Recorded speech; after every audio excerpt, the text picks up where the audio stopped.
Could he be the next Gracie, the next Huas? And Paul Varelans, who has been a runner-up in the UFC, he was in a past competition, UFC 7. Right now, Joe Moreira set to make his way to the octagon.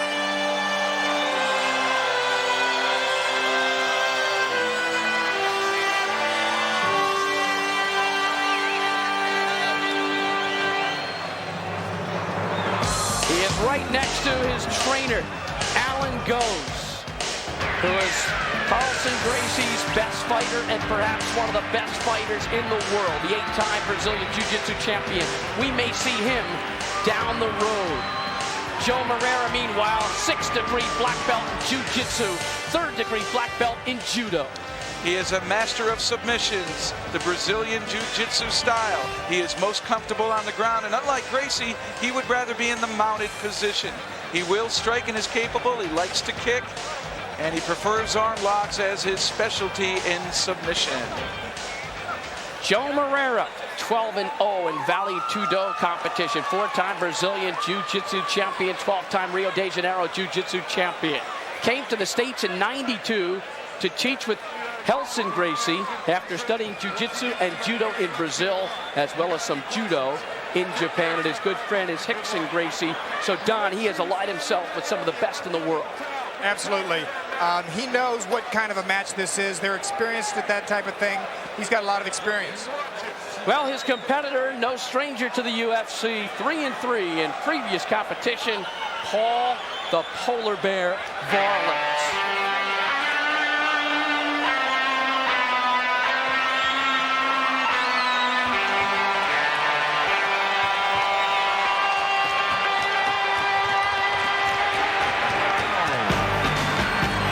The Polar Bear, runner-up in UFC 7, fighting out of San Jose, California, his hometown, Fairbanks, Alaska.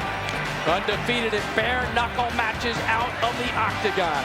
He's got a freestyle fighting style. Being a big man, he believes in power over technique.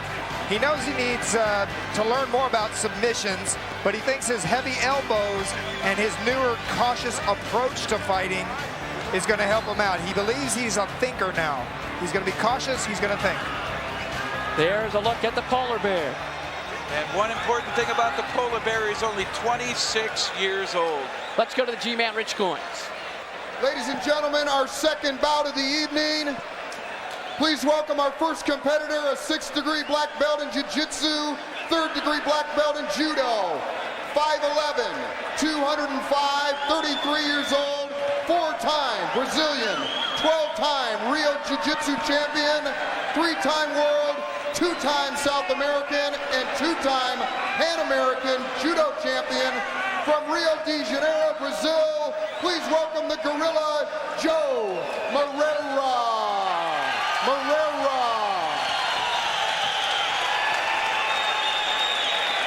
And his opponent, a black belt in the art of trap fighting and a practitioner of freestyle fighting, a UFC veteran with a 3-3 record in the octagon. Fighting out of San Jose, California, originally from the icy north of Fairbanks, Alaska, 26 years old, 6'8", 300 pounds. Please welcome the Polar Bear, Paul Varelans.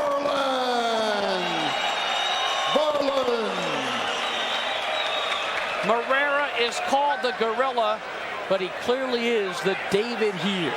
Oh, look at their disciplines. The age differential, significant, 7 years. Could it be experience, or will it favor Varelans? Now look at the size. Wow.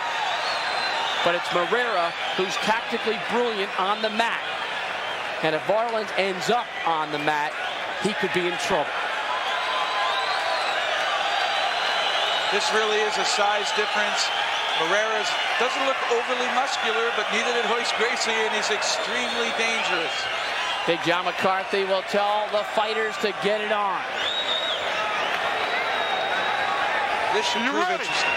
This will be an interesting fight. Let's get it on! Moreira's got to weather the early possible blows of Varelans. Varelans has the experience in the octagon.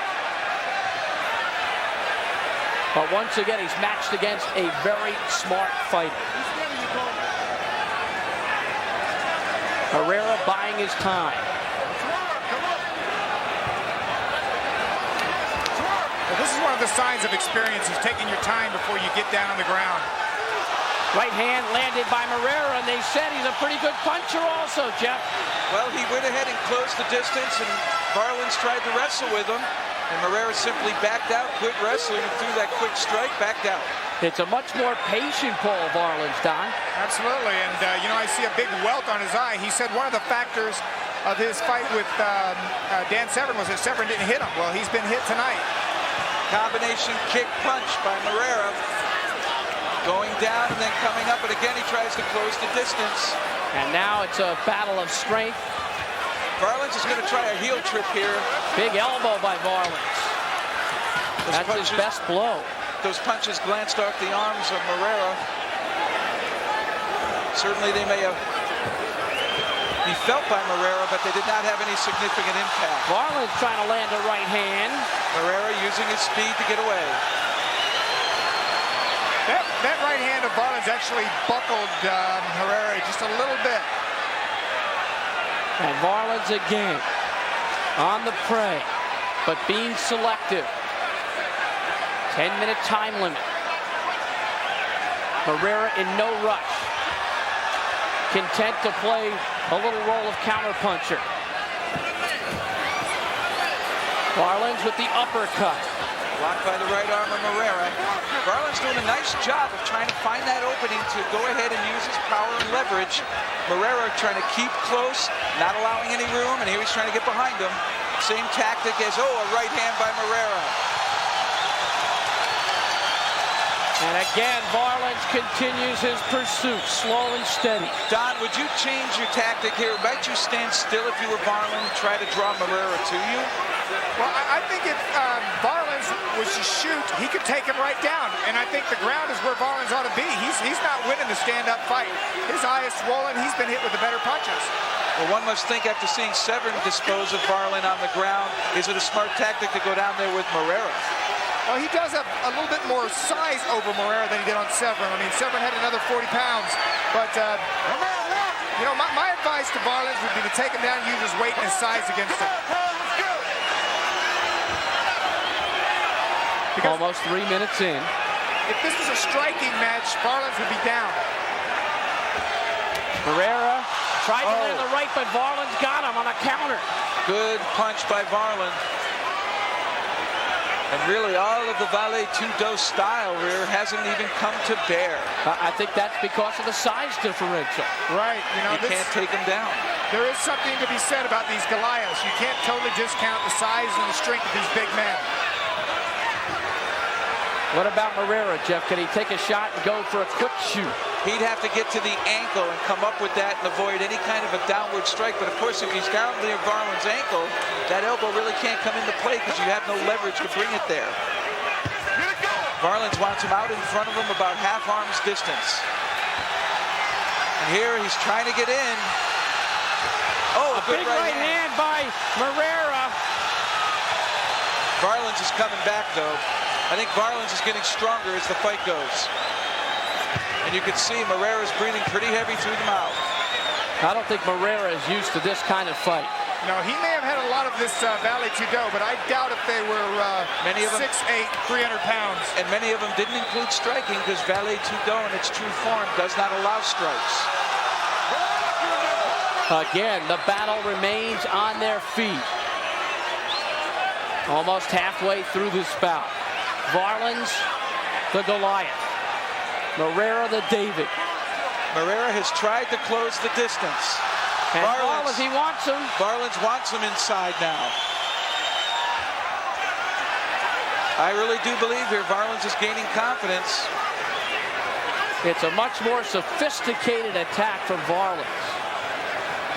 Not those early mistakes, leading with that leg planted so that it can be kicked. Improving his jabbing style so that he keeps the man from rushing into him. And when he does rush, he's prepared to throw a series of heavy blows to the upper body and head to try to fend him off. If Varelans had any kicking ability whatsoever, he could be landing kicks and then coming in with punches. But the way he is right now, just walking forward, it's not good for striking or grappling. Jeff, who is the onus on here to do something, or are we really talking about a very close call thus far? We're talking a very close call and a very close fight. I think, as I said, Varelans seems to be coming back, but that right hand keeps landing for Moreira. And it'll be interesting to see how the judges interpret these different kinds of blows. Well, I think I'm seeing a kind of a strategy coming out of Moreira. He locks up, breaks the lock, throws a punch, and gets back outside. And he's scoring cleanly with those. He has done it possibly 3 times in a row. That's right, Don. A very good observation. It's like a boxer who has to stick and move, cannot battle in the center of the ring. In this case, it's an octagon. He gets inside, he locks up with Varelans, breaks it, and then lands a blow. I don't believe Moreira's really fought somebody this big with this kind of balance. He's not able to get inside to knock him to the ground, and he clearly said he's most comfortable on the ground. So he has to be fighting Varelans style. No overtime. It'll go to the judges if we complete the 10-minute period. Don, there was a kick. Well, there was a leg thrown in the direction of his opponent, but I don't know if I'd call it a clean kick. And again, it continues to be a chess match. And remember, that octagon right now, over 100 degrees. It is very, very hot in here. Varelans trying to get the left hand, scores on a short uppercut. Moreira missed on that right hand. I believe that's a strategy. That's his tactic. He's been most effective there, and he's trying to create that situation again. He's trying to lock up and then break on the hit. Or hit on the break. He's throwing some heavy punch there, too, because it's taking him directly off balance after he follows through. Now, in boxing and kickboxing, that is illegal to clinch and then hit on the break because the opponent is so vulnerable. But in the UFC, perfectly legitimate technique. The judges will rule on effectiveness of strikes, effectiveness of ground attack, where there has really been none. Nothing at all. And overall aggressiveness. So we're really talking about 2 categories. And you have to say Varelans, being always moving forward, is the aggressor, except for those quick bull rushes of Moreira. Effectiveness of strikes right now would probably go to Moreira, however. Well, Varelans needs to cut the ring off. What he's doing is following Moreira. That's not good. Varelans landing, but Moreira ties him up quickly. Moreira on the clinch again, right hand. What Varelans needs to do is cut the ring off of Moreira. Take a 45-degree angle step instead of following him around the ring. Wouldn't you want to close the distance a lot quicker? The plotting step here really seems to allow Moreira to continue to move. Under 2 minutes to go. Well, I guess they don't call him Goliath for nothing, Jeff. He's not fast. Jeff, does it behoove anyone here to try to make a gamble, to try to attack with less than 2 minutes to go? I don't see either. I think the 2 minutes left. The strategy should be don't make a big mistake. It's very close to call here. I can't tell you who I think is going to win. Both have landed effective punches. And I am not a striker at heart, so it's hard for me to evaluate that. Yeah, this is very close for me to call. If I was a judge, it'd probably be pretty even matchup until now. One man making the fight, Varelans, the other man scoring the clean hits. Well, if you add aggressiveness to that, Don, because it seems that Varelans is always moving forward, would that be able to break that tie? It's close. It's close. It's going to be in the hands of the judges. Neither fighter seems to want to commit. 1 minute left in the match. Inside a minute. And it seems now that Varelans is picking up the pace. With a minute left, he feels it's a sprint now, and that's something where he can bring his size to bear. Again, a right hand landed by Moreira on the break. Not much damage. Varelans got a little bit of a mouse on the left side of his face. That was from that very first punch. Right, that little shot was from the first punch, and those are superficial shots. They are going to swell up and get red because there are no gloves on the fist. A very well-schooled Varelans here. Not wanting to end up on the canvas. Trying to keep his opponent backing up throughout the fight, utilizing his size. Well, he needs to do some strikes if he's going to do this. If that's his strategy, he needs to throw some strikes. There's an attempted takedown left hand by Moreira. Final seconds of the bout. And all of that fame and the hype about the Brazilian Jiu-Jitsu and Vale Tudo here never got a chance to come to bear. This was purely almost a boxing exhibition. It's a very good strategy by Varelans to finish strong because that's what the judges remember. The last few seconds of the match do matter. Unofficially, this bout is over. It's the end of the match. It is over.